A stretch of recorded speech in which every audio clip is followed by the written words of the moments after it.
শান্তি ইসলাম ধর্মীয় সম্মেলনে আসতে পেরে আলহামদুলিল্লাহ, এটা আমার জন্য আরো সম্মানের। দ্বিতীয় শেষ দিনে প্রশ্নোত্তর পর্ব পরিচালনা করতে পেরে, যেমনটা বলেছেন ভাই জাকির আহমেদ, যে আমরা অনুরোধ করব যদি কোনো অমুসলিম থেকে থাকেন তাদেরকে আগে প্রশ্ন করার সুযোগ দেওয়া হোক। মানুষ প্রায় অভিযোগ করে থাকেন আমার লেকচারের পরে প্রশ্নোত্তর পর্বের সময় কম থাকে বলে।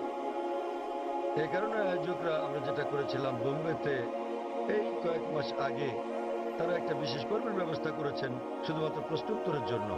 তাই আমরা প্রথমে অনুরোধ করবো এখানে যদি কোনো অমুসলিম থাকেন যারা প্রশ্ন করতে চান তাহলে তারা আগে সুযোগ পাবেন।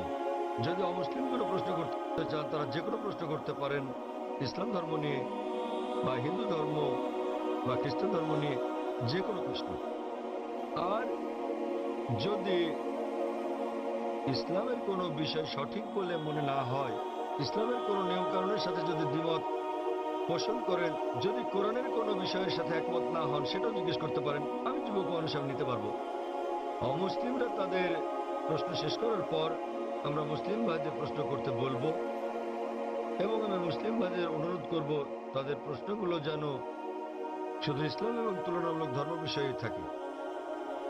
তাই আমি এখন স্বেচ্ছাসেবকদের অনুরোধ করব প্রথমে অমুসলিমদের প্রশ্ন করার সুযোগ করে দিতে। হ্যাঁ ভাই, আপনি বলেন।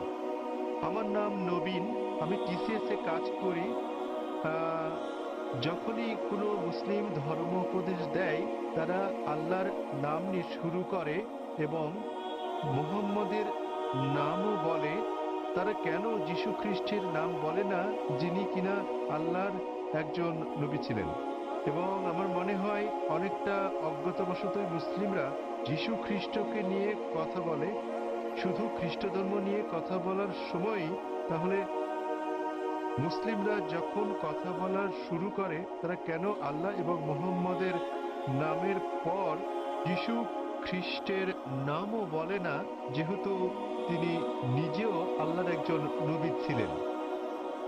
ভাই, খুব ভালো প্রশ্ন করেছেন যে যখন মুসলিমরা আলোচনা শুরু করে ইত্যাদি, তারা প্রথমে আল্লাহ সুবহানাহু ওয়া তাআলার নাম স্মরণ করেন, এরপর আল্লাহ রাসূল মুহাম্মদ সাল্লাল্লাহু আলাইহি সাল্লামের নাম নেন। কেন তারা নাম নেন না যীশু খ্রিস্টের, তার উপর শান্তি বর্ষিত হোক? আপনি মনে করছেন এটা করলে ভালোই হবে, যেহেতু আপনি জানেন যে ইসলামে যীশু খ্রিস্ট, তার উপর শান্তি বর্ষিত হোক, তিনিও আল্লাহ তাআলার একজন রাসূল ছিলেন, তিনিও ইসলামের একজন বার্তাবাহক।